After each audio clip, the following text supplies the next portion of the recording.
अगर आप कहते हैं कि भारत इन या टेररिज्म वालों को या जो टेरर ग्रुप है पाकिस्तान में उनको सपोर्ट कर रहा है, तो फिर आपको साबित करना चाहिए। और सर वो अपनी कंट्री में कोई टेरर ग्रुप उनका नहीं है जिसको हम पॉइंट आउट कर सकें। जैसे वो कहते हैं ना, लश्कर है, टीएलपी है, टीटीपी है, कई दूसरे ग्रुप है, हाफिज सईद, मसूद अजहर वगैरह बहुत सारे।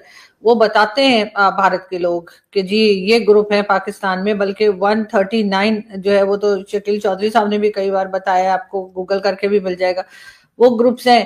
तो सर भारत ऐसा कैसे कर रहा है कि सारे ग्रुप्स हमारे ही पाल रहा है, अपने यहाँ कोई नहीं पाला उन्होंने? उनके यहाँ तो आप एक ग्रुप भी नहीं बता पाते अभी कि जो कि टेरर ग्रुप हो, जिसको वो ट्रेनिंग दे रहे हो, कुछ कर रहे हो। मैडम, जरूरी नहीं है कि ग्रुप्स की सपोर्ट करने के लिए ग्रुप आपके हम मौजूद होने चाहिए।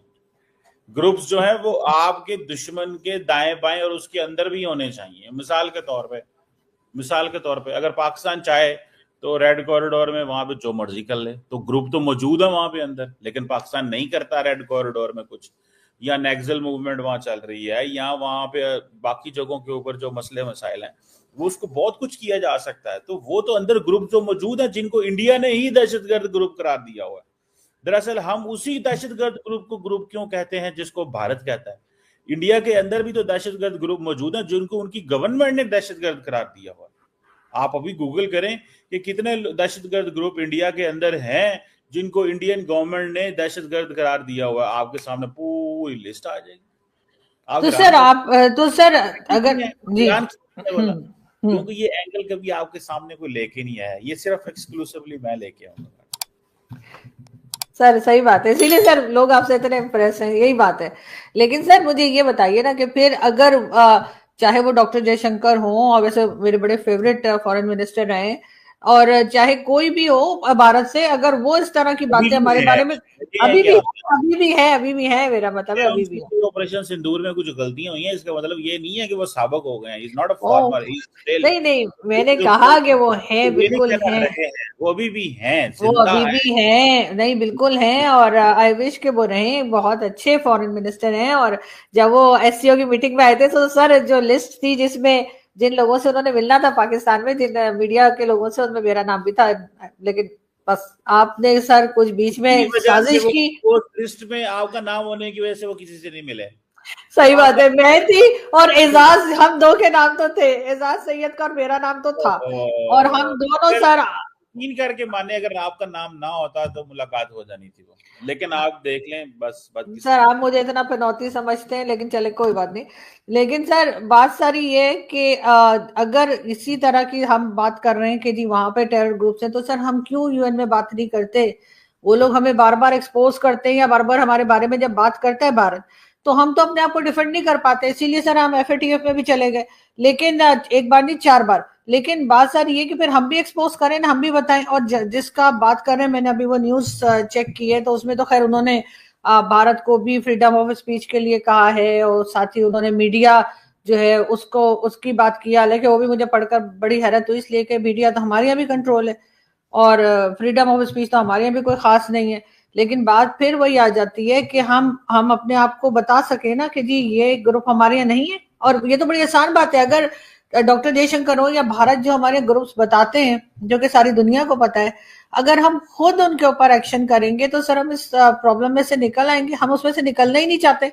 आपने देखा है कभी कि हमने लश्कर वाले या कोई और इस तरह के ग्रुप्स को हमने पकड़ा हो, इनको बंद किया हो, इनको कोई सजा दी हो? और कई ग्रुप जो यहाँ पर मौजूद है, हम तो उन्हें सपोर्ट करते रहते हैं, वो नाम बदल बदल के आ जाते हैं, हम फिर भी कुछ नहीं करते। और फिर हम कहते हैं जी उन्होंने क्यों कह दिया।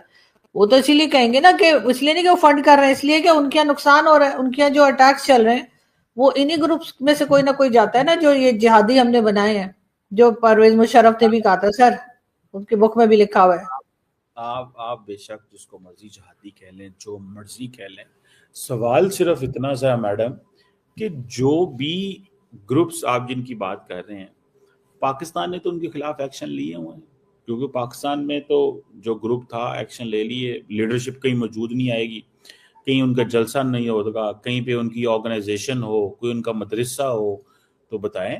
मतलब कोई ऐसे ग्रुप नहीं रहे जिनके मदरसे हों, वो सारा कुछ जो इंफ्रास्ट्रक्चर होता था वो कुछ भी नहीं है इस वक्त। ठीक है, तो मेरा ख्याल है you should be proud of that. अगर होते तो जरूर हुकूमत जो इंटरनेशनल कम्युनिटी कह रही होती कि जी ये दहशत, ये जो मदरसा है ये यूएन सैंक्शन। अच्छा, दो चीजें हैं इसमें। इंडियन गवर्नमेंट पता क्या कहती है, तो आपको मैं थोड़ा सा इस पर बता दूं इंडियन गवर्नमेंट का वर्जन। इंडियन गवर्नमेंट कहती है कि हम किसी भी बायलैटरल सैंक्शन को नहीं मानते या यूनिलैटरल सैंक्शन को नहीं मानते। मिसाल के तौर पे अगर अमेरिका इंडिया के ऊपर सैंक्शन करेगा तो हम इस सैंक्शन को नहीं मानते। हाँ, अगर यूएन सिक्योरिटी काउंसिल, बैन अल-अक़वामी अदारे, मल्टीलैटरल फोरम मिल पे किसी को सैंक्शन करें तो हम उसको सैंक्शन मानते हैं। तो एक तो इस चीज को जेल में रखें। सो जो इंडिया अकेला सैंक्शन करता है ना, उसकी वैल्यू कोई नहीं होती, वो अपनी पर्सनल पसंद नापसंद पे करते। जैसे फॉर एग्जांपल अभी ये जिस ग्रुप का नाम लिया जा रहा है द रेजिस्टेंस फ्रंट का, क्या इसको यूएन सिक्योरिटी काउंसिल ने सैंक्शन किया हुआ है? नहीं। तो फिर इंडिया के अपने लफ्जों की बात खराब हो गई ना।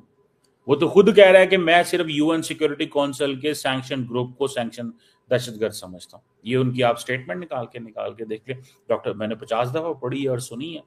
सो जो खुद वो कर दें, वो जरूरी तो नहीं उनकी बातें ठीक हो। भाई उनके हमारे 22 ताल्लुकात हैं, 80 साल से ताल्लुकात खराब हो गए हैं। इधर हाई कमीशन बंद पड़ा हुआ है, ना कोई आना है ना कोई जाना है, ना कोई सरकारी विजिट होता है, पानी बंद, सारा कुछ बंद। तो मैडम बातों को इतना सीरियस ना लिया करें, आप फौरन सीरियस ले जाती हैं। सर सीरियस तो आप लेते हैं सर, आपने उनकी स्पीच को 50 बार सुना है सर। मुझे हैरत है उसके बाद भी आपको अगर समझ में नहीं आ रहा कि वो क्या कह रहे हैं, तो सर 200 बार और सुन लीजिएगा सर, फिर शायद 250 टाइम्स हो जाएगा, तो शायद आपको समझ में आए कि वो क्या कहना चाह रहे हैं। वो वही बात कर रहे हैं जो भारत हमेशा से कहता है। अब ये कह देने से सर कि हर ग्रुप को तो नहीं आप कहेंगे कि जी यूएन में लिखा होगा तभी आप मानेंगे, वरना आप नहीं मानेंगे। आप कह रहे हैं जी उनके मदरसे नहीं है यहाँ पे, वो कहीं नहीं दिखाई दे रहे, उनकी लीडरशिप दिखाई नहीं दे रही। सर ये लोग दिखाई दिए क्या कभी? आपको लगता है कि आप किसी मॉल में जाएंगे तो ये आपको शॉपिंग करते दिखाई देंगे, या ये किसी रेस्टोरेंट में बैठ के खाना खा रहे होंगे, या मैरियट सरीना जहां आप जाते हैं सर ये वहां बैठे होंगे?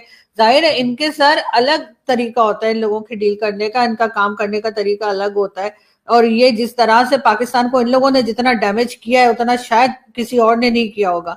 अगर इस तरह के ग्रुप्स को कभी पाकिस्तान ने सपोर्ट ना किया होता तो आज हमारी भी कोई पोजीशन होती दुनिया में, कोई हमारे भी पासपोर्ट की रिस्पेक्ट होती, जो कि नहीं है। और उसकी रीजन यही है कि सर इस तरह के लोगों को रखा गया, बनाया गया, खुद ही क्रिएट किया। अब टीएलपी के पीछे जो बातें कर रहे हैं कि जी कहाँ गया वो साद रिजवी और उसका भाई, तो सर इन्होंने खुद ही तो बनाया था। अब उसके बाद जब लोगों को मारकाट कर रहे हैं जब, तो कहते हैं जी वो तो मुल्क के अंदर कर रहे हैं जी, मुल्क के बाहर नहीं कर रहे।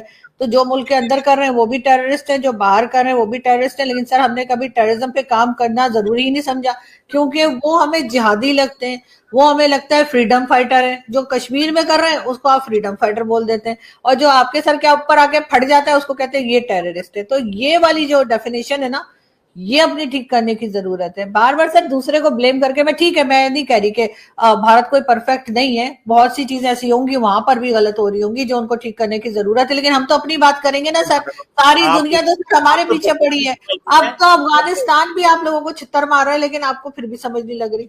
देखिए आप तो भारत को परफेक्ट ही समझती हैं, बेशक वो ना समझते हो अपने आप। नहीं मैंने तो नहीं कहा, नहीं बहुत सी चीजें गलत होंगी सर, परफेक्ट कैसे हो सकता है? आपका जुमला होंगी मतलब मुझे तो नहीं, तो मैंने तो जाके वहां पे उनके ऊपर रिसर्च नहीं की है कि उनका क्या चीज गलत है। मैं तो अपनी कंट्री की बात करूंगी ना, मेरी कंट्री में जहां मैं रहती हूँ मैं तो उसकी बात करूंगी कि यहाँ पे क्या गलत है और क्या सही होना चाहिए। वहां पे लोग मौजूद है भारत में, हमसे कहीं ज्यादा लोग मौजूद है, हमसे कहीं ज्यादा काबिल है, हमसे कहीं ज्यादा पढ़े लिखे लोग हैं। वो सर अपनी कंट्री की जो बात होगी गलत उसको वो खुद उठाएंगे, खुद बात करेंगे गवर्नमेंट से। हम तो यहाँ पे कहेंगे ना, अब हमने कोई ठेका लेके रखा है, जैसे हमारे ठेका लिया जाता है ना, हमने अफगानिस्तान का भी ठेका लेके रखा है कि उनके फॉरेन मिनिस्टर कहाँ जाएंगे कहाँ नहीं जाएंगे, भारत जाएंगे तो जी हम नाराज हो जाएंगे, हम जो है उन पर तरह तरह की बातें करेंगे। तो सर वो वाले दूसरे के मामले में टांग अड़ाना छोड़ दें, अपनी टांग अपने पास रखें तो ही बेहतर रहेगा। वरना वो कई लोग है ना, वो कभी कभी अटैक कर देते हैं सर, वो टांग टूट भी सकती है, तो इसलिए अपनी टांग को अपने पास ही रखना चाहिए। दोस्तों, कमर चीमा भारत पर ब्लेम कर रहा है कि भारत टेरर ग्रुप्स को सपोर्ट करता है। भारत तो खुद पाकिस्तान स्पॉन्सर्ड टेरर का शिकार रहा है, वह किसी टेरर ग्रुप्स को कैसे सपोर्ट कर सकता है? बात करते हैं कमर चीवा की इनकी मेंटेलिटी। देखो, ये उनका वही नैरेटिव गेम है जो पाकिस्तान में बैठे कुछ लोग खेलते रहते हैं। जब खुद की जमीन पर टेरर फैक्ट्री चला रहे हैं, और जब वहां के टेररिस्ट यूएन द्वारा बैन किया गया हो, और जब पूरी दुनिया में पाकिस्तान को टेरर स्पॉन्सरिंग नेशन कहा जाता है, तो दुनिया का ध्यान भटकाने के लिए भारत पर इल्जाम लगाना बहुत आसान बन जाता है। लेकिन फर्क इतना है कि भारत हर बार एविडेंस के साथ बात करता है और पाकिस्तान की बात प्रोपेगेंडा से होती है। यहां डेमोक्रेसी है, सेना भी जवाबदेह है, सरकार भी पारदर्शी है। यहां वह सब चीजें नहीं है जो पाकिस्तान में होती है। तो भाई, हमारा तो क्लियर फंडा है। हम किसी को नुकसान नहीं पहुंचाना चाहते, लेकिन अगर कोई उंगली उठाता है तो हम चुप नहीं बैठते। भारत का डीएनए हिंसा का नहीं, बल्कि रक्षा का है। हम वसुधैव कुटुंबकम में विश्वास रखते हैं, लेकिन जब कोई घर के दरवाजे पर आग लगाएगा तो भाई हम उसे उसी की भाषा में ठोकेंगे। और जब हमने ठोकना चालू किया है तो कमर चीमा जैसे फर्जी जर्नलिस्ट लोगों को मिर्ची लग जाती है। सब कुछ जानते हुए भी अनजान बने हुए हैं। तो यह वो अंधे लोग हैं जो जानबूझकर अंधे बने हैं और अपने देश की सच्चाई से भाग रहे हैं।